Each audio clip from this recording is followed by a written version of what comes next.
क्यों मनाते हैं महाशिवरात्रि? पूरी जानकारी आज आपको देंगे, प्लीज लास्ट तक देखें। मित्रों, कुछ विद्वानों का मत है कि आज ही के दिन शिवजी और माता पार्वती विवाह सूत्र में बंधे थे, जबकि अन्य कुछ विद्वान ऐसा मानते हैं कि आज के ही दिन शिवजी ने कालकूट नाम का विष पिया था, जो सागर मंथन के समय अमृत से पहले समुद्र से निकला था।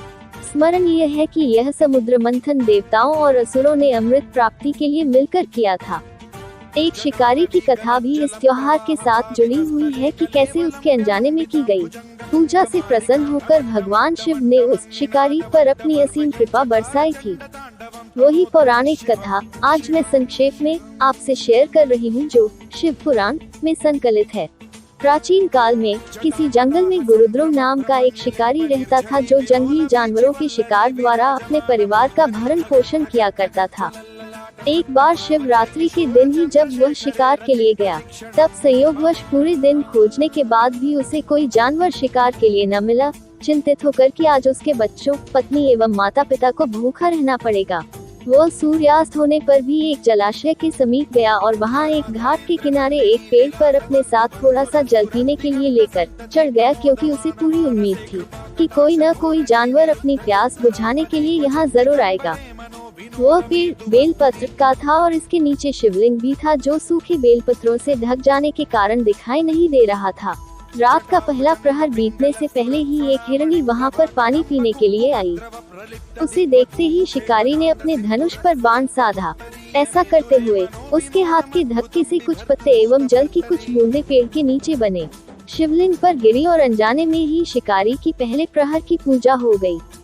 हिरनी ने जब पत्तों की खड़खड़ाहट सुनी तो घबराकर ऊपर की ओर देखा और भयभीत होकर शिकारी से कांपते हुए बोली, मुझे मत मारो। शिकारी ने कहा कि वह और उसका परिवार भूखा है, इसलिए वह उसे नहीं छोड़ सकता। हिरनी ने शपथ ली कि वह अपने बच्चों को अपने स्वामी को सौंप कर लौट आएगी, तब वह उसका शिकार कर ले। शिकारी को उसकी बात का विश्वास नहीं हो रहा था। उसने फिर से शिकारी को यह कहते हुए अपनी बात का भरोसा करवाया कि जैसे सत्य पर ही धरती टिकी है, समुद्र मर्यादा में रहता है और झरनों से जल धाराएं गिरा करती हैं, वैसे ही वह भी सत्य बोल रही है। क्रूर होने के बावजूद भी शिकारी को उस पर दया आ गई और उसने जल्दी लौटना कहकर उस हिरनी को जाने दिया। थोड़ी ही देर गुजरी कि एक और हिरनी वहां पानी पीने आई। शिकारी सावधान हो तीर सांधने लगा और ऐसा करते हुए उसके हाथ के धक्के से फिर पहले की ही तरह थोड़ा जल और कुछ बेलपत्र नीचे शिवलिंग पर जा गिरे और अनायास ही शिकारी की दूसरे प्रहर की पूजा भी हो गई। इस हिरनी ने भी भयभीत होकर शिकारी से जीवनदान की याचना की, लेकिन उसके अस्वीकार कर देने पर हिरनी ने उसे लौट आने का वचन यह कहते हुए दिया कि उसे ज्ञात है कि जो वचन देकर पलट जाता है, उसका अपने जीवन में संचित पुण्य नष्ट हो जाया करता है। उस शिकारी ने पहले की तरह इस हिरनी के वचन का भी भरोसा कर उसे जाने दिया। अब तो वह इसी चिंता से व्याकुल हो रहा था कि उनमें से शायद ही कोई हिरनी लौट के आए और अब उसके परिवार का क्या होगा। इतने में ही उसने जल की ओर आते हुए एक हिरण को देखा। उसे देखकर वनचक शिकारी को बड़ा हर्ष हुआ। अब फिर धनुष पर बाण जाने से उसकी तीसरे प्रहर की पूजा भी स्वतः ही संपन्न हो गई, लेकिन पत्तों के गिरने की आवाज से वह हिरण सावधान हो गया। उसने व्याध शिकारी को देखा और पूछा, क्या करना चाहते हो? वह बोला, अपने कुटुंब को भोजन देने के लिए तुम्हारा वध करूंगा। वह मृग प्रसन्न होकर कहने लगा, मैं धन्य हूँ कि मेरा ये हृष्ट पुष्ट शरीर किसी के काम आएगा। परोपकार से मेरा जीवन सफल हो जाएगा, लेकिन एक बार मुझे जाने दो ताकि मैं अपने बच्चों को उनकी माता के हाथ में सौंप कर और उन सबको धीरज बंधा कर यहाँ लौट आऊं। शिकारी का हृदय उसके पाप पुंज नष्ट हो जाने से अब तक शुद्ध हो गया था, इसलिए वह कुछ विनम्र वाणी में बोला, जो यहाँ आए सभी बातें बनाकर चले गए और अब तक नहीं लौटे। यदि तुम भी झूठ बोलकर चले जाओगे तो मेरे परिजनों का क्या होगा? अब हिरण ने यह कहते हुए उसे अपने सत्य बोलने का भरोसा दिलवाया कि यदि वह लौटकर न आए तो उसे वह पाप लगे जो उसे लगा करता है, जो सामर्थ्य रहते हुए भी दूसरे का उपकार नहीं करता। व्याध ने उसे भी यह कहकर जाने दिया कि शीघ्र लौट आना।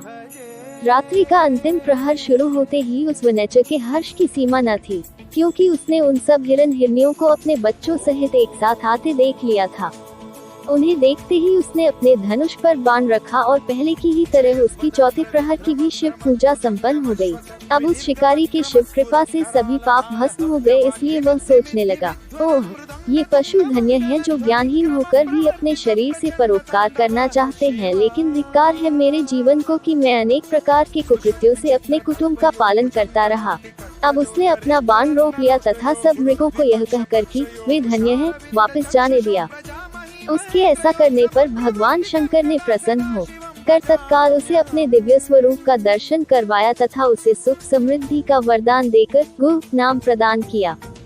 मित्रों, यही वह गुह था जिसके साथ भगवान श्री राम ने मित्रता की थी। मित्रों, अंततः यही कहना चाहती हूँ कि जटाओं में गंगा जी को धारण करने वाले, सिर पर चंद्रमा को सजाने वाले, मस्तक पर त्रिपुंड तथा तीसरे नेत्र वाले, कंठ में कालपाश नागराज तथा रुद्राक्षमाला से सुशोभित, हाथ में डमरू और त्रिशूल है, जिनके और भक्तगण बड़ी श्रद्धा से जिन्हें शिव शंकर, भोलेनाथ, महादेव, भगवान आशुतोष, उमापति, गौरी शंकर, सोमेश्वर, महाकाल, ओंकारेश्वर, वैद्यनाथ, नीलकंठ, काशी विश्वनाथ, त्रयंबक, त्रिपुरारी, सदाशिव तथा अन्य सहस्त्रों नामों से संबोधित कर उनकी पूजा अर्चना किया करते हैं।